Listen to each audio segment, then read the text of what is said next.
కృష్ణాయ వాసుదేవాయ దేవకీనందనాయ చ నందగోపకుమారాయ గోవిందాయ నమో నమః. వందే నందౌరజస్త్రీణాం పాదరేణుమభీక్ష్ణసః యాసాం హరికథోద్గీతం పునాతి భువనత్రయం. వేణుగీతంలోకి పునఃస్వాగతం. ఆ కృష్ణ బలరాములు ఇద్దరూ బృందావన అరణ్యంలోకి ప్రవేశించారని, సకల సృష్టి మీద ప్రేమ ప్రదర్శించేటటువంటి క్రీగంటి చూపులు వెలార్చుతూ ఉన్నారని, ఆ సందర్భంలో వారి ముఖార విందాలని దర్శించిన వారి కన్నులే కన్నులని ముందు చెప్పుకున్నాం. ఆ మాటలకి కొనసాగింపుగా గోపికలు ఇంకా ఇలా మాట్లాడుతూ ఉన్నారు. చూత ప్రవాళ బర్హస్తబకోత్పలాబ్జమాలానుపృక్త పరిధాన విచిత్ర వేషౌ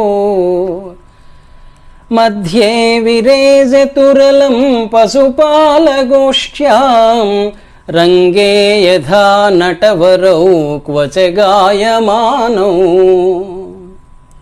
ఇంకో రోజుట ఈ బలరామకృష్ణులు ఇద్దరూ రకరకాల దండలు ధరించారు. మావి చిగుళ్ళు, నెమలి పింఛాలు, నల్ల కలువలు, తామరపూలు, వీటితో అల్లిన దండలు, మాలలు ధరించి ఆ మాలల సందుల్లో నుంచి నీలాంబరం, పీతాంబరం కనిపిస్తున్నాయట. ఈ వేషం చూడటానికి విచిత్రంగా ఉంది. నటశ్రేష్ఠులు నాటకరంగం మీద ఉన్నట్లుగా ఈ బలరామకృష్ణులు ఇన్ని రకాల మాలలని అలంకరించుకొని గోశాలలో చేరి విరాజిల్లుతూ ఉన్నారట. బలరాముడిది గౌరవర్ణం. ఆయన నల్ల కలువల దండలు ధరించి నీలాంబరుడుగా ప్రకాశిస్తున్నాడు. కృష్ణుడు తామరపూల మాల ధరించేట. ఆయన పీతాంబరుడుగా ప్రకాశిస్తున్నాడు. సఖీ, వీరిద్దరూ ఇప్పుడు ఈ బృందావనంలో రంగస్థలం మీదకెక్కిన నటశ్రేష్ఠులలాగా ఉన్నారే, వీరి అందచందాలను ఎవరు వర్ణించగలరమ్మా?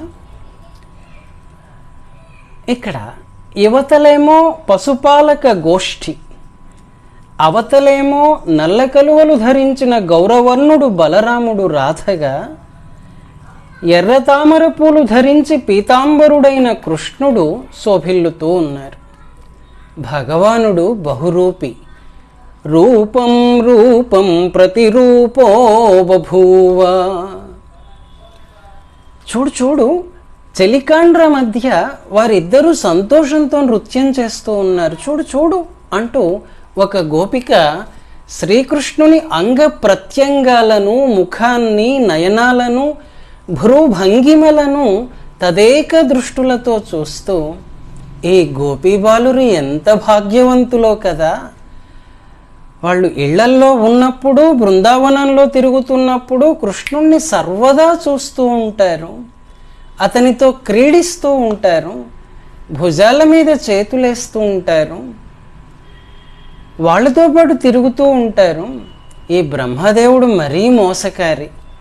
మనకి గోపీ జన్మ ఇచ్చి మనల్ని వంచితలను చేశాడు ఆయన. అంతేకాదు, ఇంకా మనల్ని కులవధువులను చేసి ఇళ్లల్లోనే బంధింపజేశాడు. శ్రీకృష్ణ సందర్శనం లేకుండా చేశాడు కదా. మనం గోపికలం కాకుండా గోప బాలురమై ఉన్నట్లయితే ఎంత బాగుండేది. ఆ కృష్ణునితో చెట్టపట్టాలేసుకుని తిరిగేవాళ్ళం. నిరంతరం విడవకుండా శ్రీకృష్ణుణ్ణి దర్శిస్తూ ఉండేవాళ్ళం. మన జీవనం ధన్యమయ్యేది. వ్రజస్త్రీలు లోకంలో సర్వాధిక సౌభాగ్యవతులు అని ప్రశంసింపబడేవాళ్ళం. మరి ఇప్పుడేమైంది? మనం సర్వాధిక దీనలము, హీనలము అయిపోయాం.